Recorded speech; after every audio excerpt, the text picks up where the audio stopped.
Podcast O Novo Hunter. Patrocínio Epson do Brasil, Rede Cooper e Rádio 90 FM Blumenau.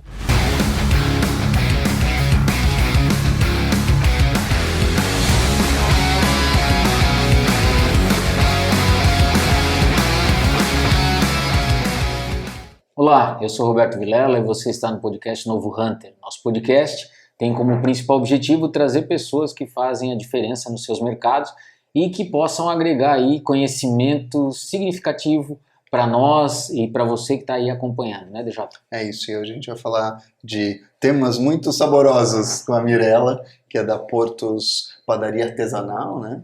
A gente vai entender um pouquinho desse universo de sabores e de conceitos, né? Um negócio que trouxe um conceito diferente e que está tendo muito sucesso. Mirella, seja bem-vinda, obrigado. Muito obrigada. Obrigada a vocês pelo convite, é um prazer falar de comunicação, falar de alimentos que eu amo e, de alguma forma, se a gente conseguir levar alguma coisa para quem está assistindo, todo ganho, né? Legal. Muito feliz, obrigada. A gente sempre começa, Mirella, pedindo para que o nosso entrevistado faça um pitch, né? Ou seja, resuma um pouco da sua vida profissional e que fale um pouco do negócio, né? Então esse é o nosso objetivo nessa primeira pergunta. Conta um pouquinho da história da Mirella, eu sei que você é jornalista, é legal as pessoas saberem, né? Porque imagina, né, de jornalista para alguém responsável por uma rede que vem crescendo exponencialmente aí com produtos artesanais, é legal você comentar um pouquinho pra gente como é que você chegou até a Portos e um pouco da história da Portos, que fez 5 anos, se não me falha a memória. Fez 5 anos. Eu só tenho 2, 3 minutos, né? Então vamos lá. Meu nome é Mirella Sabrina, eu tenho 34 anos, sou filha de uma família uruguaia, mas nasci em Blumenau, vivi praticamente toda a minha vida aqui. Filha de jornalista, né? Peixinho então escolher o jornalismo foi um caminho muito natural na minha vida. Cresci dentro de rádio, minha mãe era funcionária pública, então eu ficava nos meus períodos de folga com meu pai, então eu brincava no estúdio, então isso para mim sempre foi muito natural. Escolher o jornalismo como uma faculdade foi uma questão óbvia, né? Desde o meu primeiro semestre de faculdade, eu, metida, quis passar por todas as áreas da comunicação. Então, mesmo enquanto aluna de faculdade, fiz rádio, TV, assessoria, produção de televisão, passei por todos os ramos. Me apaixonei pela parte de estratégia em comunicação, né? Que isso é o que eu amo. Pelas tantas, depois de entre faculdade e começar a trabalhar, tínhamos passado 10 anos, eu não quis mais, fiquei de saco cheio, essa é a verdade. E fui pra casa naquela de que eu tava esperando descobrir o que fazer. Começaram os programas de televisão de culinária e eu em casa comecei a brincar. E meu pai dizia, olha filha, acho que você leva jeito pra isso. Ok. Fui para Porto Alegre, onde morava a minha madrinha. Fiz gastronomia no Senai em Porto Alegre. Me apaixonei, voltei pra cá e comecei a fazer pequenos eventos de gastronomia. Não fazia nem doce e nem pão, isso era completamente fora da minha realidade. Me especializei em padaria e confeitaria no Senai, em Blumenau. E nessa de fazer eventos conheci meu marido. E aí, né, chefe de padaria e confeitaria, principalmente na Europa, há mais de 20 anos. Fomos morar em Portugal e voltamos quando ele teve a brilhante ideia de vir para cá e construir a primeira rede de padarias, na verdade a primeira padaria, não tínhamos ideia de tornar isso uma rede, em Blumenau. E foi isso que nós fizemos. E aí hoje eu consigo aliar a comunicação, que é o que eu sou apaixonada, e a estratégia em comunicação, com produtos deliciosos, né? Então, fazer isso funcionar hoje é a minha rotina diária. Legal. Conta um pouquinho mais sobre o teu marido também, que é legal falar dele, né? Que é de onde vem essa ideia, né? É verdade. A Portos, né? Ele é a alma, ele é a estrutura da Portos. E nos dividimos até de uma forma muito bacana, que é ele cuida da parte externa, ou seja, toda a parte de criação, produto, produção, e eu cuido da área de frente. Então, sou eu que recebo vocês na padaria para atendimento, se não estou, faço treinamento de equipe, falo com o cliente, gerencio as mídias sociais. Então, o Júnior tem um papel importantíssimo, ele é a alma, né, da loja, e é muito importante que ele esteja à frente com todo o conhecimento que ele, mais do que ninguém que eu conheço, tem com um coração muito bom para fazer funcionar e dar certo. E acho que tem dado certo. E é muito interessante isso, né? Fazer uma reflexão sobre tendências, né? Eu conheci o Júnior num projeto anterior que a gente tinha se envolvido e a gente, pela minha consultoria, a gente fez uma pesquisa de tendências para ver o que era, o que se poderia fazer de diferente nessa área que a gente sabe que é muito tradicional aqui na região e especialmente aqui no Vale do Itajaí, enfim, em Blumenau. E começamos a ver essa questão toda da confeitaria europeia, porque tem essa ideia, né, de que os europeus vieram para cá, os alemães, italianos, enfim, nos anos 1800 e tanto, e teve uma divisão ali, uma separação evolutiva, e vieram para cá incorporando outros ingredientes, incorporando outros elementos e outras influências. E lá na Europa foi evoluindo de outra maneira. Então, trazer de volta, resgatar mas nem resgatar, né? Realmente trazer de lá o conceito europeu do que é contemporâneo é muito interessante, né? Isso traz essa diferença. E isso é uma história muito legal para quem está acompanhando, que é uma reflexão extremamente válida que a gente faz diariamente conversando com os nossos clientes. Minha avó veio da Alemanha e ela faz esse pão de batata, faz o pão de banana, a cuca de banana da minha avó. Hoje existe banana na Alemanha. Antigamente não existia. Então, estes imigrantes, quando cá chegaram, fizeram a cuca com o que era acessível aqui, a banana, né? Isso é só um exemplo. Sim. Mas esse foi o nosso primeiro desafio, nos apresentarmos como uma rede de padarias europeia que não fazia aquilo que pra gente aqui é o normal, né? Então, por exemplo, nós ganhamos um prêmio há 2 anos com a Flammkuchen, que é a cuca de ameixa alemã. Essa sim é a verdadeira, né? Então a gente apresentou isso para as pessoas. E assim, todos os produtos que a gente trabalha, desde o pão artesanal de verdade, né? Que não é o pão de aipim, que é delicioso, que nós conhecemos aqui, mas que não veio da Europa, né? Foi uma adaptação de uma receita com o que havia de excelência aqui na altura. Então, isso foi um desafio, apresentar uma padaria artesanal europeia com coisas que até então eram desconhecidas ou muito conhecidos de quem viajava. Tornar isso acessível e de alguma forma popular, né, aí passa por muita estratégia e muita apresentação e falar sobre o produto e oferecer degustação para que as pessoas entendam que não tem nada de especial, ainda que tenha de diferente, mas que pode ser um produto do dia a dia, né? É interessante essa união de pesquisa, de tendência, entender o momento e não adianta só estar com aquela informação e tentar fazer de qualquer maneira. Tem que entregar valor de verdade, porque aí as pessoas aderem, né? Porque hoje, por exemplo, com a acessibilidade da internet, a gente tem acesso a várias receitas, o que é famoso TikTok, e acaba se tornando algo que as pessoas tentam copiar. Mas quanto disso realmente tem pesquisa, né? Vamos fazer dessa forma ou vamos adaptar com leite condensado porque é mais fácil? Então tudo isso é algo que precisa ser mesmo levado a sério, porque o que importa é o consumidor final, né?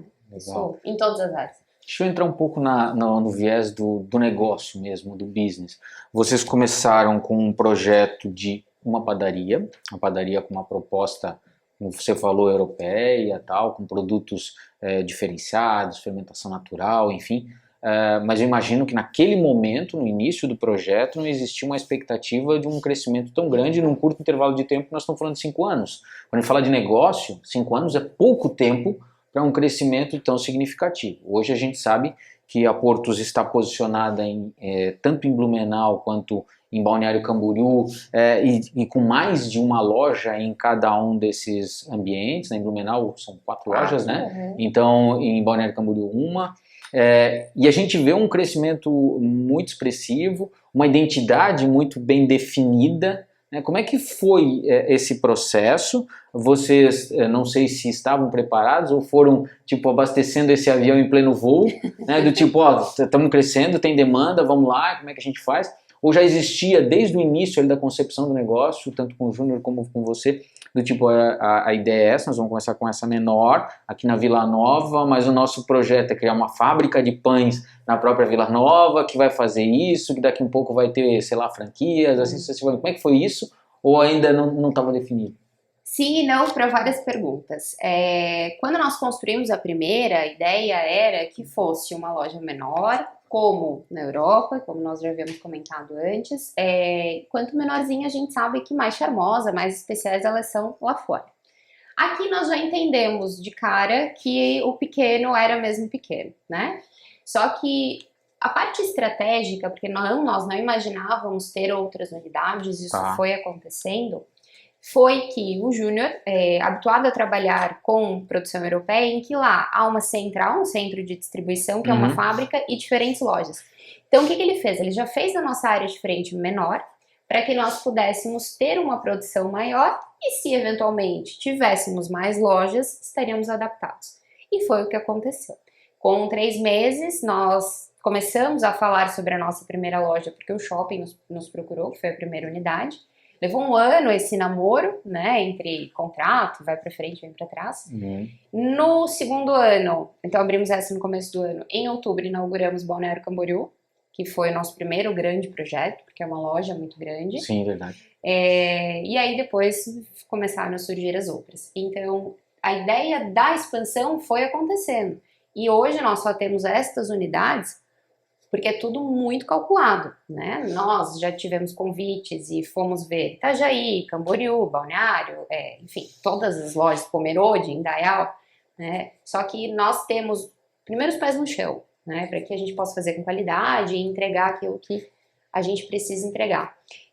Mas senão nós teríamos até muito mais unidades. Então é friamente calculado e a gente só faz na hora que a gente consegue, né? Essa última unidade que nós estamos para concluir, já faz um ano de obras, né? E se não tivesse vindo a pandemia, nós já teríamos inaugurado antes. Então, sempre com os pés no chão. A ideia começou pequeno, nós entendemos o momento e eu acho que também é muito estratégico entender a hora de stop, vamos trabalhar com qualidade, não é hora de continuar crescendo. Enfim, por estrutura, né? Hoje já são quase 60 funcionários, a logística disso, espaço para criação.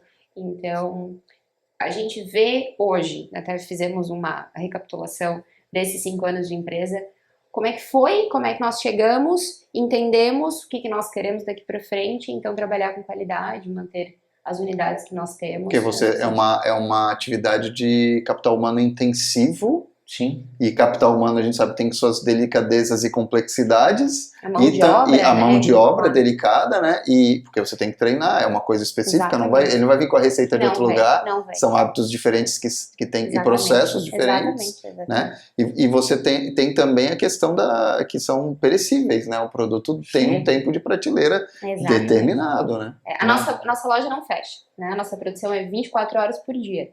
Então, se sai o atendimento, já está chegando a confeitaria, os padeiros já estão, e assim, nós brincamos que nós nunca ligamos o alarme da loja, porque não dá tempo. Quando sai uma equipe, começa outra, e é 24 horas para a gente poder dar conta de fazer tudo. E nesse modelo de unidade central, fornecendo para as demais, correto. E é complexo esse, ao mesmo tempo que, com certeza, pelo estudo que vocês fizeram, é o modelo mais assertivo de trabalhar, ele tem seu grau de complexidade partindo do pressuposto que você está atendendo uma unidade, por exemplo, que está a mais ou menos 1h10 de distância de carro, passando por uma BR-101 ou talvez uma BR-470.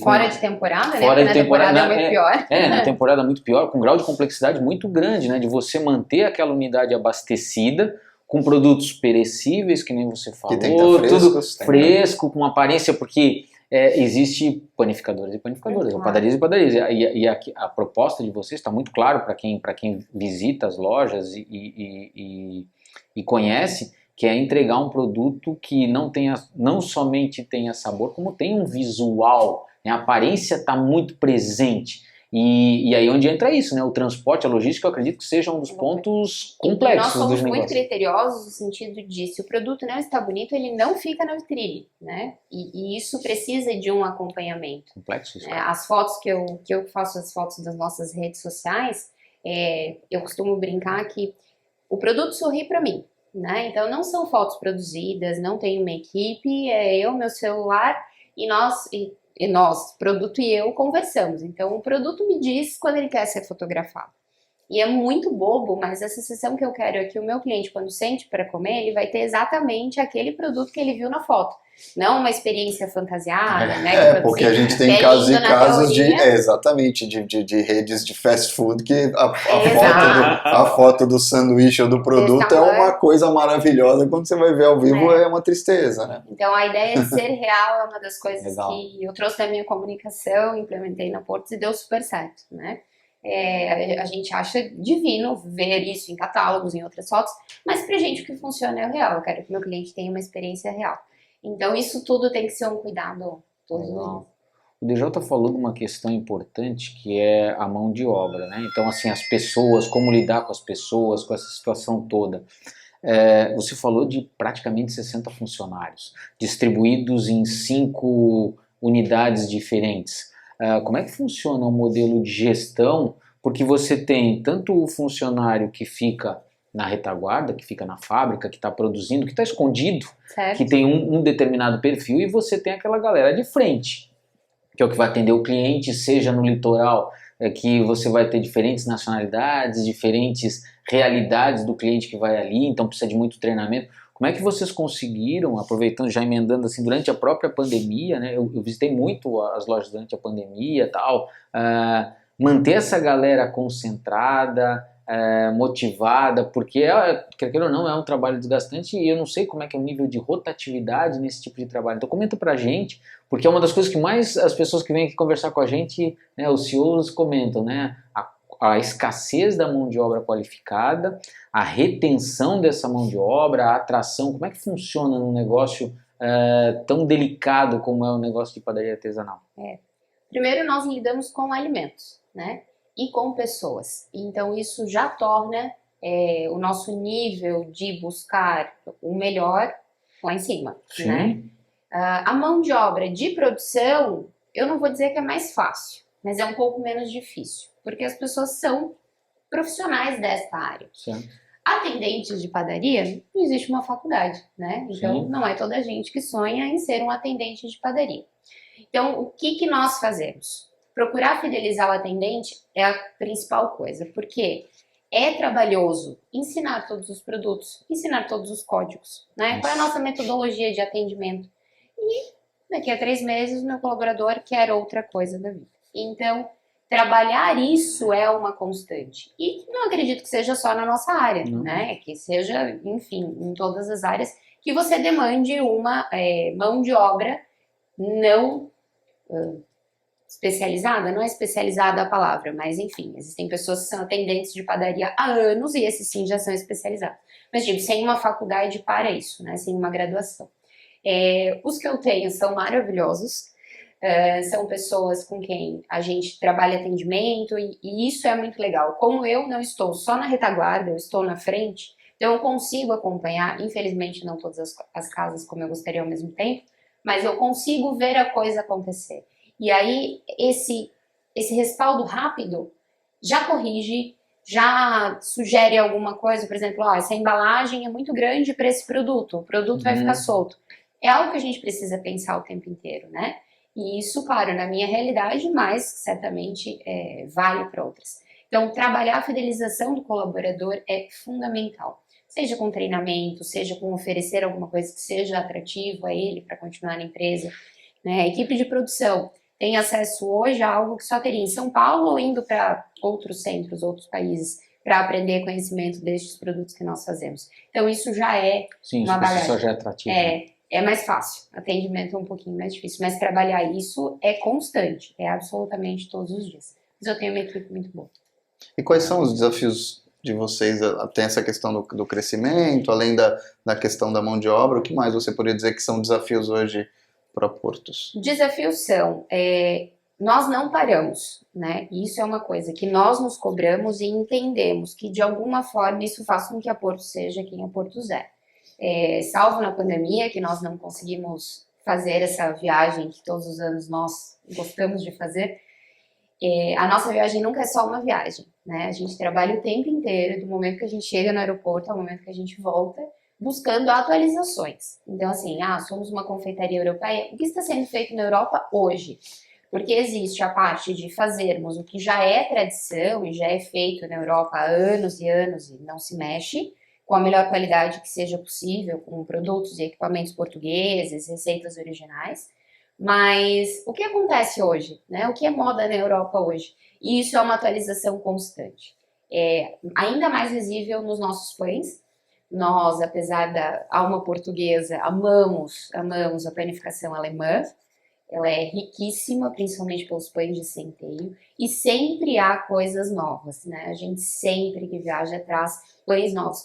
Então, isso tem que ser uma atualização constante. Então, um dos desafios é não perder e deixar ficar tudo igual. Sempre precisa ter alguma coisa diferente. Nós rodamos as montras, tiramos produtos, trazemos produtos novos, porque o cliente precisa e merece ter algo novo para provar, né? E cabe a nós, como gestores, entendermos esse mercado e só cuidando com uma linha muito tênue, quer fazer só o que está na moda, né? Porque isso não tem continuação depois, mas fazer coisas fiéis e entregar para a pessoa que está acostumada a viajar. Tem muitos clientes assim, o pastel de Belém que eu comi lá em Belém, aí o de vocês de nata, igual, né? Traz a memória afetiva. Entregar isso pra gente é...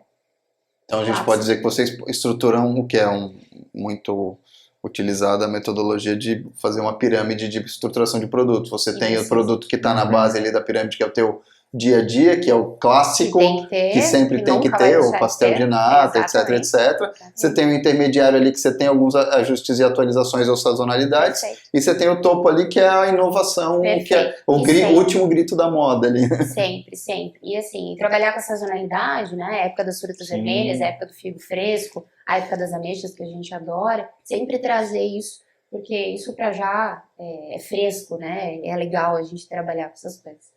Nesses 5 anos da Portos, provavelmente no arranque inicial, ali no início do processo, né, que você e o Júnior montaram a primeira padaria, alguns percalços devem ter acontecido, assim, algumas decepções, né? Porque às vezes a gente vem com... É que nem quando a gente monta qualquer outro negócio, né? Você vem com um olhar um pouco romântico, achando que todo mundo vai gostar daquela cuca XYZ, ou vai gostar daquele pastel que você... Na Europa, e a gente tem muito isso, né? Como um todo, às vezes, óbvio, né? É experiência, né? Você está na Europa, você come um pão com manteiga, e acha aquilo fenomenal. E aí esse mesmo pão e essa mesma manteiga é entregue para você na sua cidade e de repente você acha aquilo pouco consistente, né? Ou pouco interessante. Foram muitas as correções de rota nesse início, principalmente com o produto, em função de acreditar que ele ia pegar, né, ele ia ser absorvido e ele não ser absorvido no primeiro momento, e aí de repente lá mais pra frente, depois de 2, 3 anos, vocês voltam com ele de novo, né, traz ele de novo, e aí a galera a Porto já tá mais madura, já tem uma identidade, já tá mais robusta, aí o cara, não, realmente, isso faz diferença? Sim, mas eu vou contar por uma outra visão agora, por outro prisma. Quando nós viemos, uma das coisas que o Júnior falou foi, nós vamos fazer panificação europeia, eu não vou ter pão francês. E eu disse pra ele, você é maluco? Como é que nós vamos ter uma padaria sem pão d'água, né? O pão francês, o básico. Enfim, eu fico muito feliz quando eu estou em atendimento e eu escuto a pessoa chegar e pedir um bola d'água, um carcaça, pães que eu sei que são nossos, né? E não, o pão francês não fez diferença. Então, mais do que um produto que não pegou, ao contrário, a gente teve muita surpresa de muitos produtos que é o contrário. As pessoas foram muito felizes em aceitar a nossa proposta. Tinha uma demanda potencial que foi explorada, uma demanda reprimida. Né? Mas a gente não pode esquecer isso, é constante, que é a romantização dos momentos, né? Realmente, o pão com manteiga que eu comi em frente à Torre Eiffel é maravilhoso, né? É que vem toda uma carga emocional. E o principal disso, nós não podemos mesmo comparar. Né? Nós nunca vamos estar em Paris comendo um croissant com comer o meu croissant aqui ou o meu macarrão, por mais que eu me esforce para fazer com excelência. Então, isso é uma coisa que nós, como consumidores, e somos, né, de outros estabelecimentos, temos que ter. Jamais a mesma carne que eu como no Uruguai, que eu amo, eu vou comer aqui e vou dizer, realmente me sinto no Uruguai. Não, vai faltar a magia, que é o romance. Então, mas ao contrário, nós somos surpreendidos positivamente. E muitos clientes que no início, obviamente, né, nós nos atropelamos, certamente. Eu nem tenho memórias de a gente não saber falar o produto direito, dos meus atendentes não saberem, porque era tudo novo, inclusive para nós.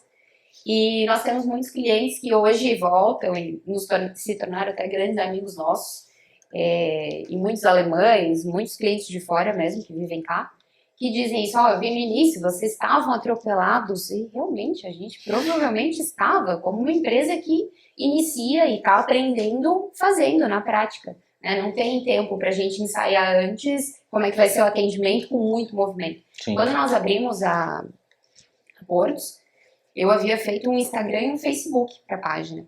E o Facebook, antes de abrir, nós tínhamos 2.000 seguidores, 2.000 pessoas. Caramba, E eu antes disse, de abrir. gente, antes de abrir, eu falei, nós não vamos fazer assessoria de comunicação, nós não vamos anunciar, né? Nós só vamos abrir.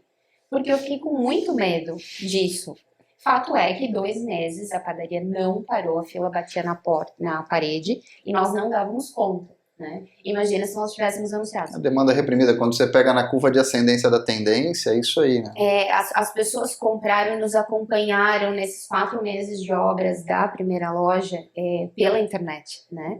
Claro, fora quem passava na frente. Criou uma expectativa, né? Então, pra gente foi uma grata surpresa e as pessoas estavam dispostas a conhecer. E por outro lado também a gente pode até, aí uma pergunta, foi bacana ter sido um modelo pequeno no começo, porque isso também gera escassez, você tem menos variáveis para descontrolar o processo. Nos primeiros dias nós ficávamos sem pão, né? Eu tenho uma das primeiras publicações da nossa página, sim, acabou o pão. Né? E primeiro, como comunicadora, me doeu falar isso. Mas essa é a melhor notícia, ou a melhor pior notícia? E se for olhar os comentários, são estes, assim, poxa, que legal que acabou. E ali nós criamos uma relação de comunicação com os nossos clientes via mídias sociais, que é incrível, assim, que elogios, eles são maravilhosos, de verdade. Sim. Nós temos clientes maravilhosos. E em algum momento que nós temos falha, o cliente nos permite corrigir. Então essa relação se construiu lá atrás, naqueles 2.000 seguidores iniciais que estavam com a gente, sedentos por algo novo, e nos deram a oportunidade de fazer isso. Então foi muito bacana. Eu acho que o que é bem legal também nessa história toda é que houve, desde o momento que a Portos começou, uma mudança talvez até cultural com relação ao modelo de consumo existente aqui na nossa região, né? Por ser a primeira panificadora artesanal e ter uma série de características muito peculiares, algumas situações que podem ter sido fruto, que nem você fala, de alguns equívocos, alguns deslizes ou falhas no processo de programação, mas elas foram mostrando para quem consumia aqui na região que sim, o pão pode acabar, que sim, eu posso ter uma edição limitada de alguns produtos, ou por exemplo, panetone, eu vou fazer somente 1.000 unidades, e acabou, como não vai fazer mais 1.000? Ou que vale a pena esperar, ou que, eu tenho que me organizar, exatamente, né? Então, assim, isso em outras regiões, das pessoas. Isso em outras regiões é muito comum, mas eu hoje conversava, inclusive, com um cliente, né, por causa do lance do trânsito aqui na nossa cidade. Em outras regiões é muito comum o cara dizer, não pode entrar nessa rua, você tem que andar mais 5 quilômetros e é lá que você tem que entrar para que o fluxo aconteça. Nós aqui ainda estamos relativamente acostumados a dizer assim, não, tem que abrir porque eu quero entrar, né? É a mesma coisa, tem que ter panetone até a Páscoa, porque eu gosto do panetone, mas dentro do meu negócio, o panetone eu vou fazer até, sei lá, dia 31 de dezembro, minha última produção é 31 de dezembro, acabou! E é legal porque foi uma mudança, inclusive, de mindset, né? Claro, com certeza. E a gente vê isso em grandes marcas, né? Grandes marcas criam edições limitadas e nós estamos acostumados com isso. Mas hoje a gente já faz tudo para não faltar pão, então não é problema. Mas o panetone é um exemplo clássico disso. Nós passamos o ano com a expectativa dos clientes do Natal no panetone, que é a época que a gente mais trabalha na vida. Assim. E todos os anos nós nos superamos. Então é uma loucura essa época. E a gente já tem os clientes que estão aguardando a primeira edição, que agora começa fim de outubro, para que as pessoas tenham tempo para aproveitar o panetone. E dá agora, fevereiro, eles ainda me perguntam se tem panetone, mas daí já não. Legal. Tem que ter essa relação, é bacana, né? Porque é uma dança, é um diálogo.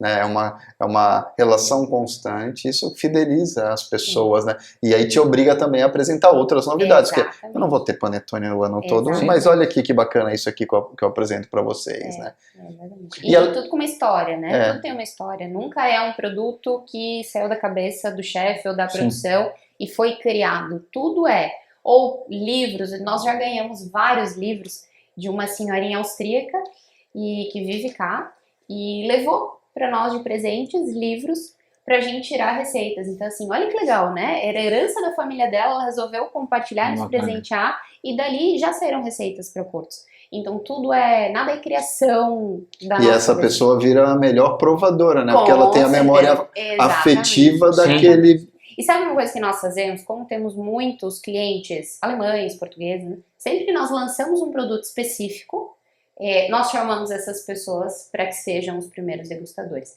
Porque é ali que você acerta, é ali que você corrige, Bem né? legal. Temos um doce alemão chamado Nusken, que estávamos com um amigo alemão lá no escritório e tinha saído o produto. Eu disse, vamos trazer para provar? Provou, ele disse, gente, o de vocês é melhor do que a minha memória do que quando eu comia na Alemanha. Ah, porque ó, vocês têm um pouquinho menos doce aqui, que tá perfeito. Deu toda a avaliação. Era o que precisávamos para validar o produto e lançar. Um feedback altamente qualificado, né? Qualificado, exatamente. Então isso pra gente é muito importante.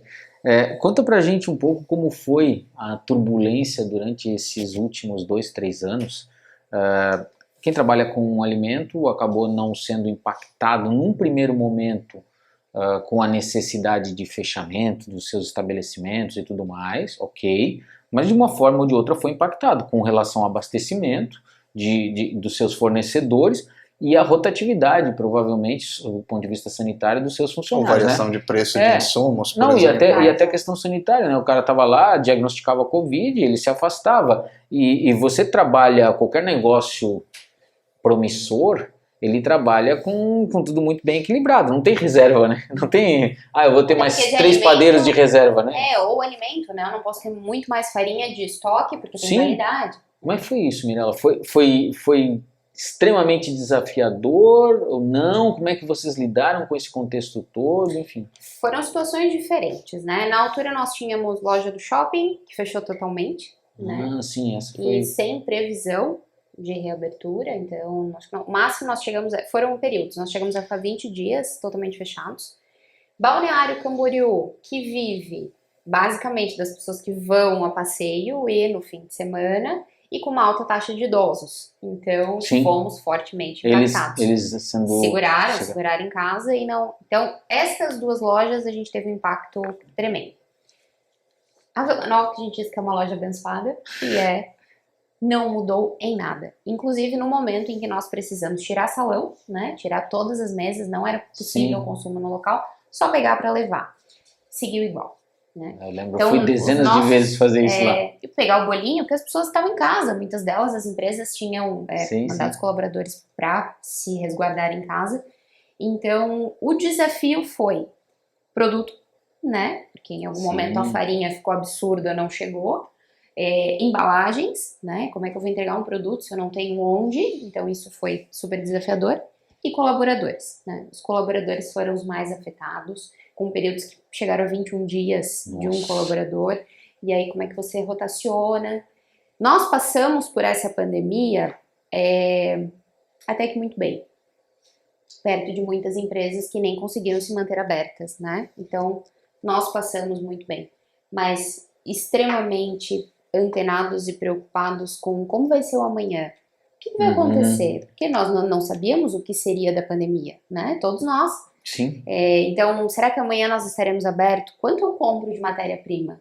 Será que daqui a pouco eu vou, mesmo sendo um serviço essencial, ser obrigado a fechar? Ninguém sabia.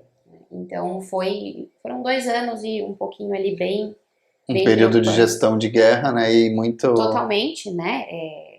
Antecipação de guerra, né? Porque a gente tinha que estar... E, de novo, a comunicação me ajuda muito nisso, porque você precisa antecipar uma situação ruim, né? De que forma você... E ter um canal aberto com as pessoas, né? Tem que ter, né? Tem que ter. E as mídias sociais ajudam muito nisso. Muito. E nós não podemos mais, hoje em dia, no ano que nós estamos, 2023, viver de achar que não é preciso, né? É preciso. Você precisa ter um canal com quem compra o pão com você todos os dias. Você não é só um vendedor de alguma Sim. coisa não humana, né? São humanos vendendo para humanos um alimento que é essencial, seja ele para os seus momentos de lazer ou para o seu café no dia a dia. Então, não dá pra gente ignorar e achar que a gente não precisa ter uma relação midiática, porque precisa. É lá que as pessoas estão, né? E, obviamente, no balcão todos os dias. Mas é lá que as pessoas estão. Então, a gente precisa, sim. Legal. Agora, por um outro aspecto também, né? Outra tendência. Todo mundo hoje fala, ou muita gente hoje fala de dieta low carb e de não comer carboidratos. E nesse cenário, vocês abrem uma padaria oferecendo pão, que é carboidrato, né? Basicamente, né? Então, conta pra gente um pouco disso, ou as pessoas têm um momento de comer o pão, ou não é bem por aí, ou o nosso produto é mais saudável. Fala um pouquinho disso pra gente. Eu sou prova viva da pessoa que fez dieta a vida inteira e fez a low carb durante muitos anos, e o problema da low carb é que ela restringe o pão, né? E eu sou a pessoa que, se não como pão de manhã, fico mal-humorada, fico com dor de cabeça, e muita gente é. Quando eu fui fazer reeducação alimentar, a minha nutricionista colocou o pão. Só que era uma torradinha balduco. Sequinha. Se eu chegar em casa... É um sucedâneo de pão aquilo ali, né? Torradinha balduca, eu vou arranjar uma briga. Bom, escolhi um pão escuro de grãos, levei pra casa. Fiz os 4 meses da tal da reeducação alimentar, retornei lá, tinha perdido todo o peso que era pra perder. E aí a nutricionista falou, bom, então eu vou passar a indicar seu pão para as pessoas, porque funciona. Então, assim, brincadeiras à parte, apesar de ser uma história real, desde o nosso primeiro momento, muitos médicos, muitos nutricionistas recomendam. É cotidiano isso. Chega gente na minha padaria dizendo, meu nutricionista disse para eu vir buscar o pão de grãos, o pão escuro. Porque para já a fermentação natural ela é muito mais benéfica para nossa vida, né? Todo o processo de fermentação ocorre fora do nosso corpo. Então vem pra gente, na hora que nós consumimos, muito mais saudável. Depois, sem açúcar, sem ovos, sem química, sem conservante. Por que o pão do supermercado integral, que está escrito lá 100% integral, é macio, e o de vocês é extremamente pesado? Fira. Olha a tabela nutricional. Tem tanta coisa ali que é feito para conservar, para deixar o pão macio. Catalisadores do processo químico, né? Que você, tá consumindo menos caloria, mas você nem sabe o que está ingerindo, né? Então, essa realidade dos médicos, dos nutricionistas, é a prova viva de que pode comer pão, hoje eu como pão no café da manhã, no almoço, na janta, e mantenho a minha vida normal. A questão de equilíbrio, né? Muita gente, com certeza. Tem momentos que você pode reduzir um pouco ou mais, mas tem que ter equilíbrio. Mas que o pão não é vilão. Essa fase nem minha inclusive tem um documentário do Michael Pollan, que é um autor que fala muito sobre isso, e ele fala da questão da fermentação natural, e a fermentação natural, aí eu trago também para a questão, como a gente, na cerveja artesanal a gente tem isso também. Eu vejo um paralelo entre o pão de fermentação natural e a cerveja artesanal, porque a gente tem, aqui é o alimento feito como deve ser feito. E eu até brinco que existem as bebidas sabor cerveja, que são bebidas que usam catalisadores, aceleradores, saborizantes, etc. E a mesma coisa a gente tem no pão. O Wonder Bread, que é o pão americano, que inspirou esse pão branco que a gente tem no mercado ali, que é insípido, inodoro e insosso. E de isopor. Mas carrega calorias vazias, né? Às vezes você adiciona alguma coisa lá e diz que tem algum atributo, né? Então acho que é interessante isso. Então a tendência de olhar melhor para a alimentação, que aí a gente vê também que é outra curva que vocês acabaram navegando aí, de tendência, né? Tanto essa questão de trazer um conceito europeu de confeitaria e padaria contemporânea, mas também esse novo olhar sobre a alimentação, cuidando com o ingrediente, processo natural, e equilibrar com a saúde e a qualidade de vida, né? E a fermentação natural, que para nós aqui no Brasil estamos vivendo boom, né? Já há uns 4, 5 anos, lá fora desde sempre, né? Então tem cliente que brinca e diz, eu quero pão de Jesus Cristo, porque é trigo, água, sal, mal um fermento, né? E é o pão de 2000 anos, pelo menos. Então é um resgate que para nós tem cara de algo novo, né? E fazer parte desse momento pra gente é fundamental. Queria que você falasse um pouco dos desafios futuros. Como é que vocês estão olhando para o futuro da Portos? Você e o Júnior, o que vocês, se é que pode falar aqui, né, obviamente, né, mas o que vocês projetam para o negócio, para a empresa? Como é que vocês estão vendo daqui a 3, 4 anos o negócio? Isso é o que nós fazemos constantemente. Eu e o Júnior, nós não só vivemos a empresa dentro da empresa, como na nossa casa, no nosso dia a dia, porque afinal de contas Sim. é a nossa realidade. Com 2 meses de Portos, eu lembro de estar no apartamento, abrir o notebook e fazer um plano de marketing, né? Onde nós queremos chegar. Então, tinha lá passos estaduais, passos locais, escrever um livro, que é um spoiler, isso vai acontecer, um livro de receitas, muito em breve, para compartilhar com quem está em casa, com a dona de casa, que quer colocar a mão na massa e fazer. E foi parte do nosso plano, até agora, esses 5 anos, esse crescimento, né? Hoje, com a consolidação dessa loja que para nós é a matriz, que é a nossa alma, o nosso coração, e onde nós estamos todo o tempo, é um momento de consolidação. Então, daqui para frente, vou ver esse vídeo no futuro,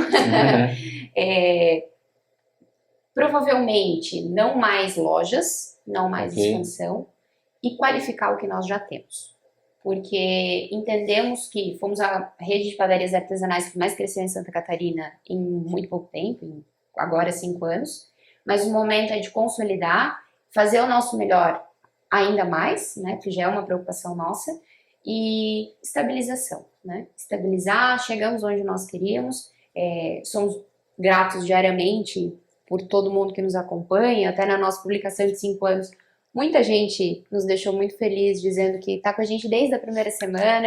Então isso pra gente já é onde nós queremos chegar e nem sonhávamos chegar tão longe. Então agora estrategicamente, fazer o nosso melhor onde nós já estamos, com essa 5ª sede. E aí talvez expandir para outros negócios, para outras frentes, mas com padarias nós estamos muito felizes, muito gratos onde nós estamos. Para ficar dentro dessa dimensão humana ali que você consegue gerenciar. Porque não adianta a gente querer abraçar o mundo e não conseguir, né? E é extremamente inteligente saber a hora de colocar o pé no freio. Mas vamos franquear e criar umas 500 lojas no Brasil, no Uruguai, espalhar pelo Mercosul. Nós temos uma empresa espanhola que vive conosco e quer muito fazer franquias da Portos. E neste momento não. Legal. Mas isso de uma outra forma. Hoje é seguir trabalhando do jeito que nós estamos, entregar ainda mais, estarmos mais disponíveis para o nosso cliente, para receber as pessoas, para ouvi-las, que é algo que a gente realmente gosta. Eu adoro, e o Júnior também, quando pedem para chamar o chefe, que querem conhecer, né, essa construção da imagem de um chefe de padaria, é algo que a gente não tinha aqui. E, na verdade, faz todo sentido, é um modelo extremamente franqueável, porque você tem unidades de atendimento avançadas e você tem um centro de produção e distribuição unificado, então isso é o ideal para franqueamento. Mirela, e como que você divide com o Júnior a liderança da organização, né, da empresa, com as 5 unidades e a questão da inovação e tal? Como é que vocês dividem os papéis e como é isso no dia a dia para manter e aumentar o sucesso da Portos? Na teoria é tudo muito fácil, né? Na prática a gente foi aprendendo o que fazer. Eu venho da comunicação, então eu uso o meu melhor, a minha estratégia para comunicar, para ajudar a liderar, para puxar isso, para puxar a alta responsabilidade, que muitas vezes, frente a uma situação de acabou laranja, o que se faz? Não é encontrar o culpado, o responsável, é ir atrás de resolver para entregar o produto final. Então, nos dividimos dessa forma. O Júnior, com toda a parte de retaguarda, criação, administração, é a alma, ele é o cara. Eu fico com a área de frente, com atendimento, com receber o cliente, com conversar com ele, com fazer a mídia, com fazer a comunicação. E funciona muito bem. As pessoas até dizem, não sabem como é que nós somos um casal que dá certo. Dá certo. Né? Vou até falar baixinho aqui, que dá certo. E estimular no nosso colaborador a ideia da liderança é algo que a gente faz desde a primeira loja. Todas as pessoas que eu tenho, exceto uma agora, que se tornaram nossos líderes, nossos gerentes, começaram como nosso atendente, como nossa produção. Ofertar isso para a pessoa, ofertar um plano de carreira. Né? Ela entender que eu sou atendente hoje, mas eu não preciso ser. Eu posso ser gerente geral de todas as Portos amanhã e vir a ter uma participação na empresa. Incentivar isso é falado desde o momento da entrevista. né? Para que a sementinha seja plantada na cabeça da pessoa que vem trabalhar conosco. Então, essa liderança, buscar isso, incentivar as pessoas, é o que a gente faz todos os dias e tem que fazer, porque nenhuma empresa vive se não tiver alguém puxando e ajudando a ajustar o barco, né? Fala um pouquinho mais sobre esse perfil das pessoas que você quer ter no time, o que a gente gosta de chamar desse novo hunter, né? Esse perfil da nova pessoa que se autolidera. Fala um pouquinho pra gente, para Portos, como é que é isso? Não só para Portos, eu vejo isso de forma geral, no mundo global que nós estamos. Tem que ser um perfil com um olhar mais expressivo, né? A pessoa precisa ter um cuidado, precisa saber o que ela está buscando.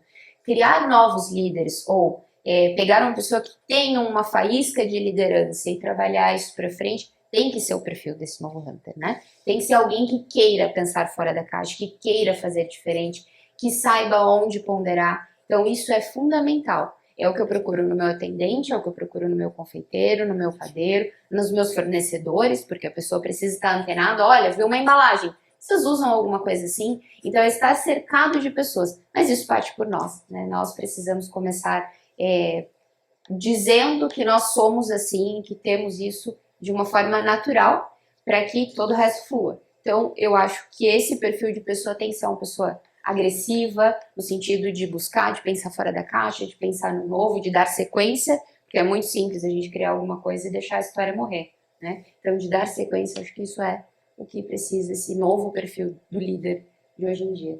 Porque antigamente o jornalista, um batia foto, o outro escrevia, né? Hoje o jornalista bate a foto, tudo edita, multitarefa, né? Ainda grava de casa. Então, isso é uma analogia e para mim a comunicação e o alimento estão 100% relacionados. Eu acho que tem uma relação bem bacana entre essa questão de se adaptar, né?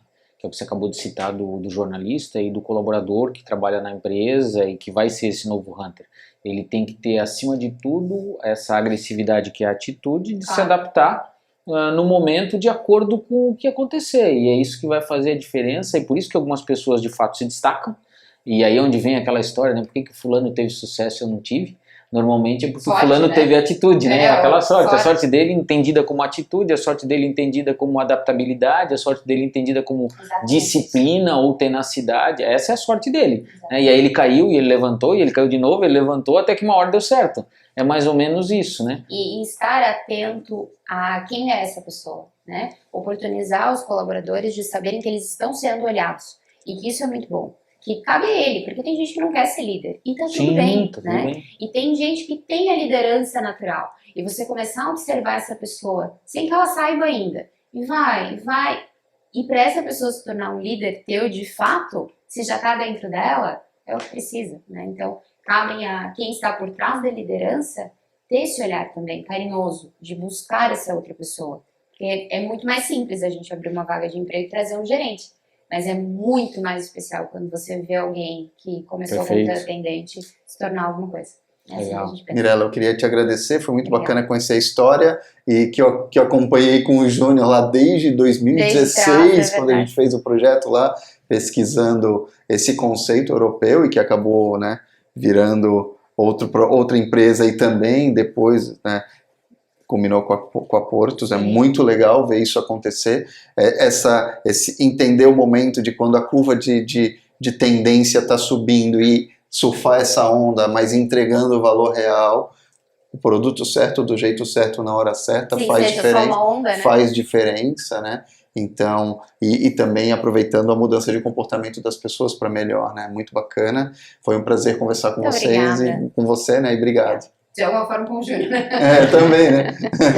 Obrigada, eu que agradeço. E se é que existe em alguém que está assistindo uma ideia de se tornar um líder, eu acho que tem que começar se conhecendo, entendendo o que quer. Ou como eu, esperando um programa de televisão ou um podcast que vai despertar isso em alguém que vai fazer a diferença no futuro. Legal, obrigado, Mirella. Obrigada. Pessoal, esse é o Novo Hunter. Vocês acabaram de acompanhar a entrevista com a Mirella, da Portos. E foi uma satisfação conversar com ela, ouvir toda essa história com muito cuidado, com muito carinho, que foi construída de uma maneira muito natural e especial, levando em consideração tanto o desenvolvimento das pessoas que faziam parte do projeto, como até o comportamento do mercado para receber toda essa transformação que o projeto da Mirella e do Júnior proporcionaram, não só aqui para a região, como para as pessoas, né, que acabavam indo na panificadora e acabaram entendendo um pouco mais de conceito, de carinho, de atenção. Então continue acompanhando o podcast Novo Hunter, continue compartilhando o nosso conteúdo, que é fundamental. Valeu, até o próximo episódio. Legal.